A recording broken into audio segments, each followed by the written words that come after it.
Hello, 依照 Martins, licensed marriage and family therapist, couples therapist. Today, let's talk about trust.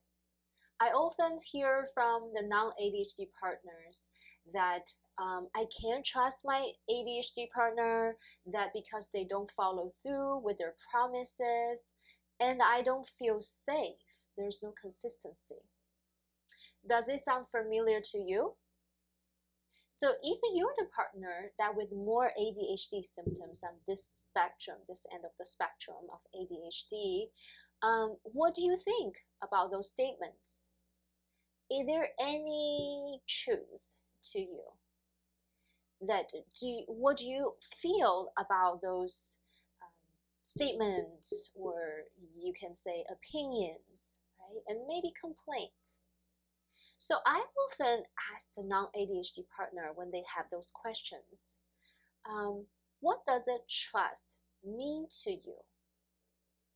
And how do you build trust with other people in your life? How do you decide that you can trust someone? I know those are three loaded questions. What does trust mean to you? How do you build trust with other people? And how do you grant trust? How do you decide to trust someone? Oftentimes, we have two ends of the spectrum. One is we call the blind mistrust.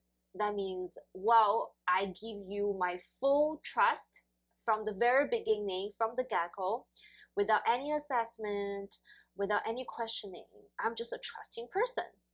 And then you know what happens, right?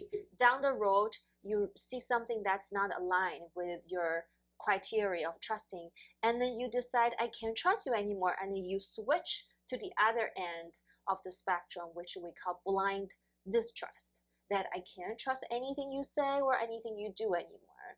I take my trust back. So does it has to be full on this end or this end? Can this be more the middle ground? Is it possible that you have a conditional trust for someone? So I'd like to give you some examples. Let's explore that. I think that depends on, number one, what is your criteria to trust? Number two, what is the context of your trust? And then number three, what is your relationship like? That's actually a further question of the context of the trust. So let's take an example of like a beginning stage of dating, for example. Let's say your date doesn't respond to your messages or your phone calls promptly, and you are left hanging, waiting for them to respond to you. You feel like they dropped the ball of the conversation, or they show up late for your dates. So what do you make of that? What is your criteria when at the beginning of the dating stage, when you are discerning if this person is good for the long term? So I have this friend that she was new to dating. She was taking some break, and then she went back to dating, was new to the online dating scene, and she was complaining that this guy she went on one date with that didn't call or text her back for the next a week or so, and it turned out to be that person was out of the country, right? So I told her, I said, well, you are at the beginning of feeling each other out. You don't know quite sure how much time you want to spend with this person. They don't know how much time they would like to spend with you, because you don't know enough. You don't have enough information and data. So is that reasonable to have the expectation that they need to respond to your message within a certain time period, like when you're in a stable relationship? So if that person has the intention of building a relationship, they might do that from the get-go. And it's also possible that that's a warning sign that they're not intending to build a relationship, or maybe they're not available at this time. They prioritize other things like international travels and career and hobbies, right? That they do not have the space and time and energy to give you that kind of connection you would like to have. So you kind of want to match your criteria according to the context, to the relationship nature, right? So and also you want to inquire, is that an intention issue? Is that a capacity issue? Right? For some people, they just don't have the intention to build a relationship, as I said. They just wanted to have casual dating or making a friend, right? And they were having fun and lighthearted. They're not intending to build a relationship from the get-go. And the second thing is they may not have the capacity to do that. And you ask them to be responsive and to be mature and to be a better communicator. Maybe they never learned how to do that. Maybe that's okay culturally, age-wise, developmental-wise for them to do that. So they yet need to develop the skills to be in a relationship. Yes, being in a relationship takes skills and takes capacity. It's not, we're not born with it. Ideally, your caregiver has taught you how to do that, and how to be responsive, how to be courteous and polite, and put other people at ease. But not every parent has the capacity to do that too. So not everyone has the capacity for that. So criteria, you want to evaluate intention or capacity. And you want to be very explicit about your expectations. So my mentor told me, trust is consistently met expectations. I really like that statement.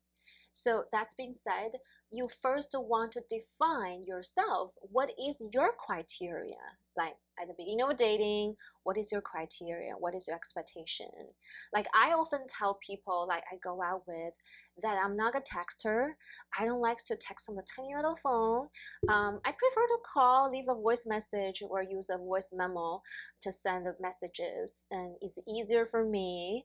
And then I don't mind leaving messages to people, to my friends even, on a daily basis whenever I get a minute, because I'm a therapist and I'm not going to be answering a phone call. I never answer my phone call, and I don't text.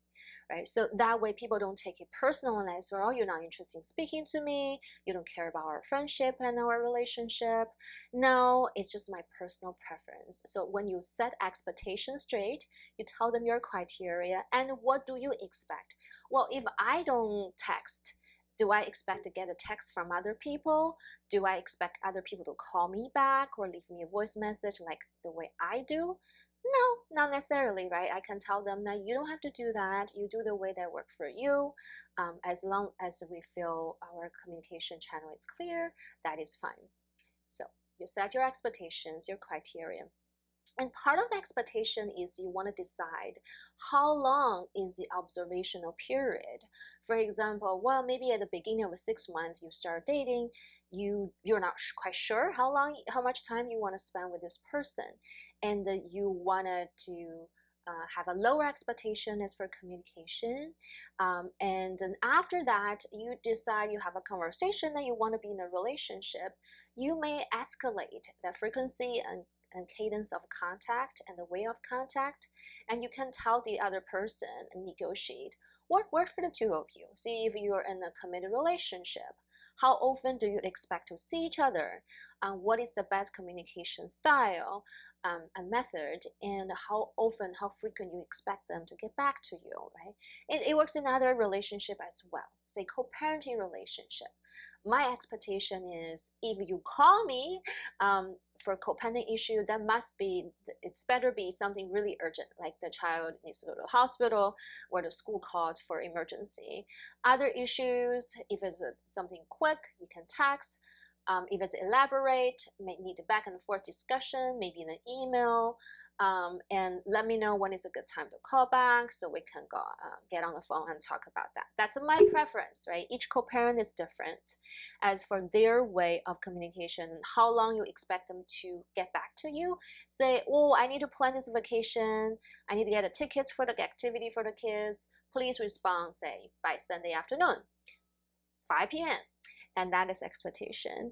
And the third one is then you want to observe. After you set your expectation and the period you decided you want to observe, you want to sit back and relax and watch and see how they do.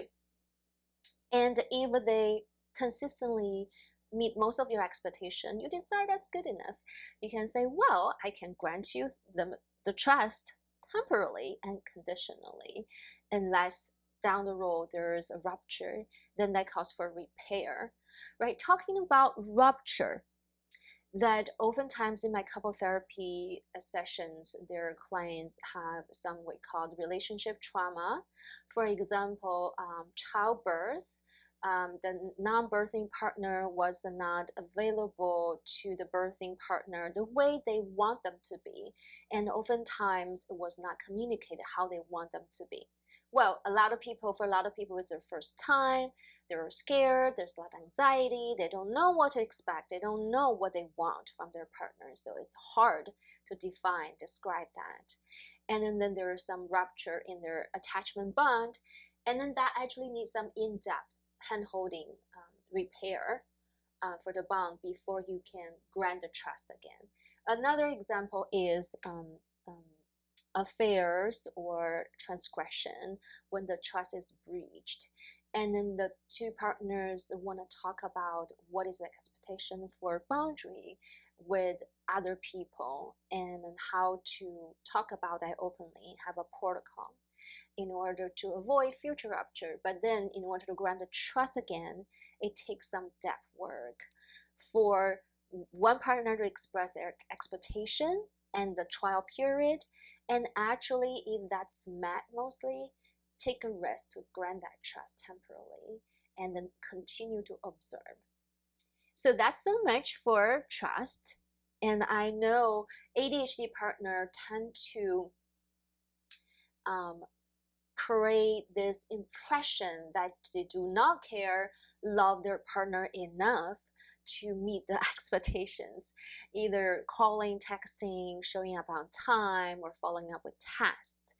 And a lot of time is due to the lack of capacity, because due to their easily to get distracted, a hard time with planning, and to prioritize tasks and procrastination.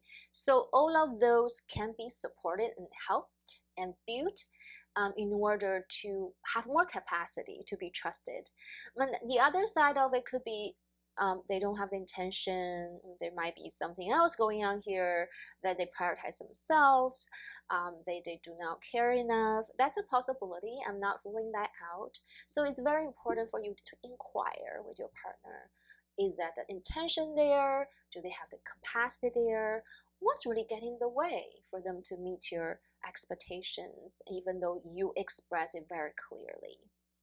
Let me know if you have any comments, any thoughts and feelings, and leave it down below. And I look forward to speaking to you next week. Bye-bye.